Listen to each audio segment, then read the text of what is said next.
Hello everyone, so in today's video we are going to discuss about biofertilizer. हम बात करेंगे biofertilisers के बारे में। क्या होते हैं biofertilizers? So this are natural fertilizer containing living micro organism.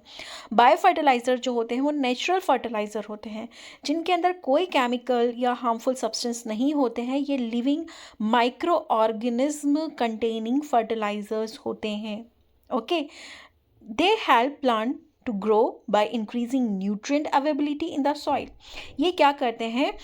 ये इंक्रीज कर देते हैं। क्या करते हैं? It help plant to grow by increasing nutrient availability. जो सॉइल में जो जितने भी न्यूट्रिएंट है जो प्लांट जो है वो नॉर्मली नहीं ले पा रहा है। ओके, तो बायो फर्टिलाइज़र जो हैं वो हेल्प करते हैं प्लांट को कि वो न्यूट्रिएंट उनके लिए अवेलेबल हो सके। ओके, तो ये न्यूट्रिएंट की अवेबिलिटी को बढ़ा देते हैं प्लांट्स के लिए। कौन? बायो फर्टिलाइजर्स, क्योंकि ये माइक्रो ऑर्गेनिज्म होते हैं। ओके, सो आगे जाके हम देखेंगे कौन कौन से माइक्रो ऑर्गेनिज्म हेल्प करते हैं for nutrient availability. Okay, then they are eco friendly. यहाँ पर कोई केमिकल या पेस्टिसाइड या कोई भी हम हार्मफुल सब्सटेंस यूज़ नहीं कर रहे हैं, तो ये इको फ्रेंडली हैं, इन्वायरमेंटल फ्रेंडली हैं। ओके, कॉस्ट इफेक्टिव है, सस्ते हैं क्योंकि यहाँ पे कोई आर्टिफिशियल हम केमिकल सब्सटेंस यूज़ नहीं कर रहे हैं। इससे क्या होगा? सॉइल की हेल्थ जो है वो इम्प्रूव होती है बायो फर्टिलाइज़र से। ओके, देन बायो फर्टिलाइज़र का इम्पॉर्टेंस अगर हम देखें तो ये क्या करते हैं? Reduce the use of chemical fertiliser. Bio fertiliser क्या करते हैं? केमिकल फर्टिलाइज़र का यूज़ ये रिड्यूस कर रहे हैं। ओके, सॉइल फर्टिलिटी को इम्प्रूव करने में हेल्प करते हैं, सॉइल के स्ट्रक्चर को भी मेंटेन करने में हेल्प करते हैं। Then promote sustainable agriculture. Okay, sustainable agriculture मतलब आप कोई हार्मफुल चीज़ें यहाँ पर नहीं लगा रहे हो। ओके, जिससे सॉइल का या फिर इन्वायरमेंट का कोई हार्म हो। ओके, तो सस्टेनेबल है, यहाँ पे कोई ज़्यादा खर्चा नहीं हो रहा है, किसी इन्वायरमेंट में यहाँ पर कोई किसी को हार्म नहीं पहुँच रहा है। Okay, and safe for human, plant and animal. Bio fertilizers जो होते हैं वो सेफ होते हैं ह्यूमंस के लिए भी, प्लांट्स के लिए भी, एनिमल्स के लिए भी एंड इन्वायरमेंट्स के लिए भी। Okay, then bio fertilizer enhance nutrient uptake. Okay, जो सॉइल में जो न्यूट्रिएंट्स प्रेजेंट होते हैं, नाइट्रोजन, फॉस्फेट, पोटेशियम और माइक्रो न्यूट्रिएंट्स जो प्रेजेंट होते हैं, वो प्लांट्स अच्छे से ले पाएँ, उनका अपटेक कर पाएँ। तो ये क्या करते हैं? हेल्प करते हैं, इन्हेंस करते हैं न्यूट्रिएंट के अपटेक को। Okay, now come to type of fertilizer. Types of fertilizer अगर हम देखें तो नाइट्रोजन फिक्सिंग फर्टिलाइजर होते हैं। First type of fertilizer is bio fertilizer is nitrogen fixing fertilizer. ये क्या करते हैं? कन्वर्ट करते हैं एटमॉस्फेरिक नाइट्रोजन को into stable usable form. Okay, nitrogen fixing bio fertilizer क्या करते हैं? जो इन्वायरमेंट में, जो एटमॉस्फेयर में जो नाइट्रोजन है, ओके, उसे यूजेबल फॉर्म में कन्वर्ट कर देते हैं। जिससे कैसे फॉर्म में कन्वर्ट कर देते हैं? जिससे इन्हें प्लांट्स यूज़ कर सके नाइट्रोजन को। फॉर एग्जांपल राइबोसोम है, राइजोबियम है। Rhizobium is a again A micro organism. Azotobacter है, बैक्टीरिया है। ओके, एजोस्पाइरलम है, ब्लू ग्रीन एल्गी है। ओके, ये क्या करते हैं? ये जो इन्वायरमेंट में, एटमॉस्फेयर में जो नाइट्रोजन है उसको फिक्स करते हैं जिससे प्लांट इनका यूज़ कर सके, नाइट्रोजन का यूज़ कर सके। Okay, then phosphate solubilizing bio fertilizer होते हैं, पीएसबी जिसे हम कहते हैं।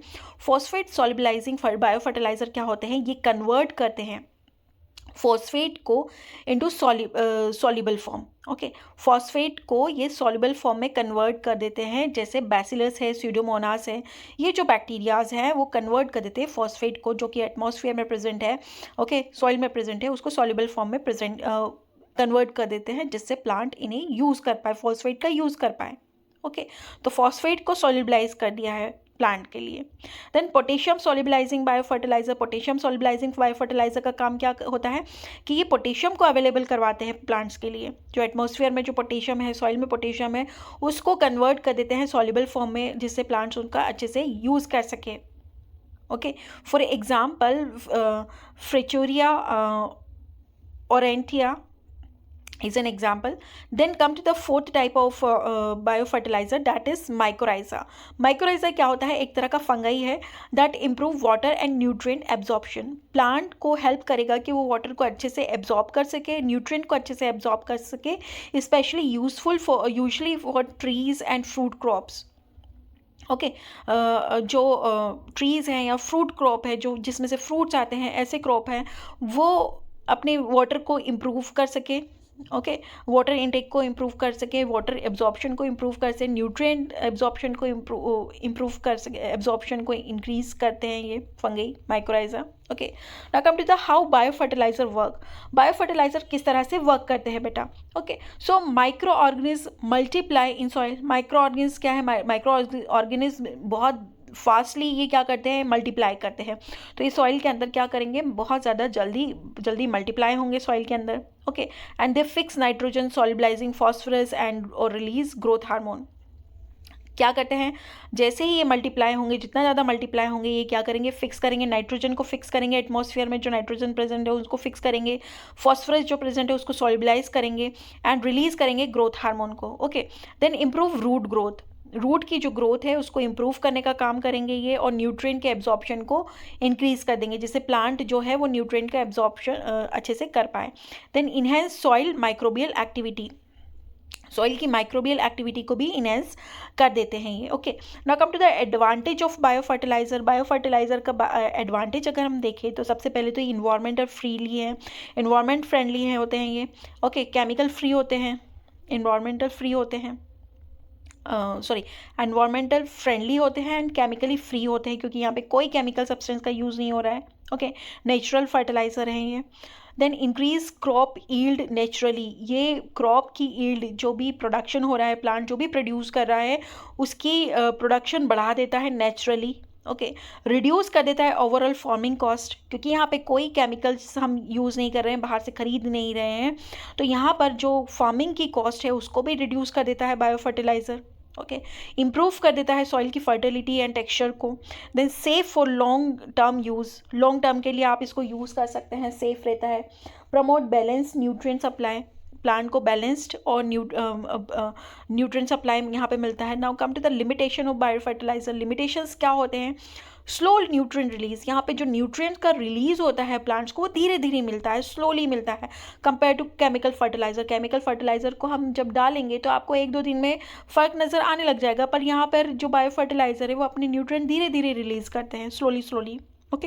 And require specific storage condition. Bio fertiliser को हमें एक स्पेसिफिक स्टोरेज कंडीशन में स्टोर करके रखना पड़ता है। And effectiveness depend on soil type and climate. जो बायो फर्टिलाइज़र का जो इफेक्टिवनेस है वो डिपेंड करता है कि सॉइल का टाइप क्या है या वहाँ पर क्लाइमेट कैसा है। ओके। अगर आप किसी ठंडे एरिया में चले जाएंगे तो वहाँ पे बायो फर्टिलाइज़र सबसे पहले तो बनेगा कैसे? ओके। सो क्लाइमेट का भी यहाँ पर इफेक्ट पड़ता है। So not useful if soil already have low organic matter. तो वहाँ पर ये ज़्यादा काम नहीं करेंगे बायो फर्टिलाइज़र, जहाँ पर सॉइल जो है ऑर्गेनिक मैटर, जहाँ की सॉइल में ऑर्गेनिक मैटर ऑलरेडी कम है। ओके। क्योंकि बायो फर्टिलाइज़र जो है वही वर्क करेंगे जहाँ पे organic matter is available in a nice quantity. Okay. Now come to the application methods. Application हम यहाँ पे सीड ट्रीटमेंट्स में यूज़ कर सकते हैं। Mix bio fertilizer with the seed before sowing. आप सीड्स को बोने के पहले बायो फर्टिलाइज़र के साथ मिक्स कर दीजिए। Then seedling root tip. Okay.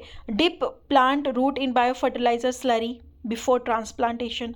क्या करना चाहिए? आप बायो फर्टिलाइज़र की स्लरी बनाइए और आप जैसे बैगन है, टमाटर है और प्याज है, इनके जो प्लांट्स हैं उनकी रूट्स को आप थोड़ा सा डिप कर दीजिए बायो फर्टिलाइज़र की स्लरी में। ओके। तो इसको हम कहेंगे seedling root dip. Okay. Now the soil application. Mix bio fertilizer with compost और apply directly into the soil. या तो आप बायो फर्टिलाइज़र को आप कंपोस्ट के साथ मिक्स कर लीजिए और उसको अप्लाई कर दीजिए डायरेक्टली इनटू द सॉइल, या फिर आप बायो फर्टिलाइज़र को डायरेक्टली आप सॉइल के अंदर मिक्स कर दीजिए। Okay. For example and uses in agriculture. Example क्या है? राइजोबियम जो है वो हम पल्सेस या लेग्यूम्स जो भी प्लांट होते हैं वहाँ पे हेल्प करता है। बैक्टीरिया नाइट्रोजन फिक्सेशन का काम करता है। एजोटोबैक्टर है जो सीरियल्स एंड वेजिटेबल्स में हेल्प करता है, growing cereal and vegetables. Then azospirillum है जो शुगर केन इन मेज के ग्रोथ में हेल्प करता है। पीएसबी जो है वो ऑल क्रॉप में, सभी क्रॉप्स में ये हेल्पफुल रहता है। माइक्रोराइज़ा जो है वो फ्रूट प्लांट एंड फॉरेस्ट्री में हेल्प करता है। अब कंक्लूजन क्या निकलता है बायो फर्टिलाइज़र का, जो भी हमने ये टॉपिक कवर किया है, तो बायो फर्टिलाइज़र क्या होते हैं, are essential for sustainable eco friendly agriculture. अगर आपको कोई केमिकल यूज़ नहीं करना है, आपको ऑर्गेनिक फार्मिंग करनी है, तो bio fertilizer is the best option. Eco friendly है, सस्टेनेबल है। Okay, then they improve soil health and ensure safe food production. क्या करते हैं ये, सॉइल के हेल्थ को अच्छे से इम्प्रूव कर देते हैं और इंश्योर करते हैं कि आपको सेफ फूड प्रोडक्शन मिले। बेस्ट अल्टरनेटिव है ये to reduce chemical fertilizer use. हम केमिकल फर्टिलाइज़र जो यूज़ करते हैं उससे हमारे बहुत सारे जो बर्ड्स हैं वो भी किल हो रहे हैं, उनकी पॉपुलेशन कम होती जा रही है। तो ये बेस्ट अल्टरनेटिव है जिससे हम केमिकल फर्टिलाइज़र की यूज़ को कम कर सकें।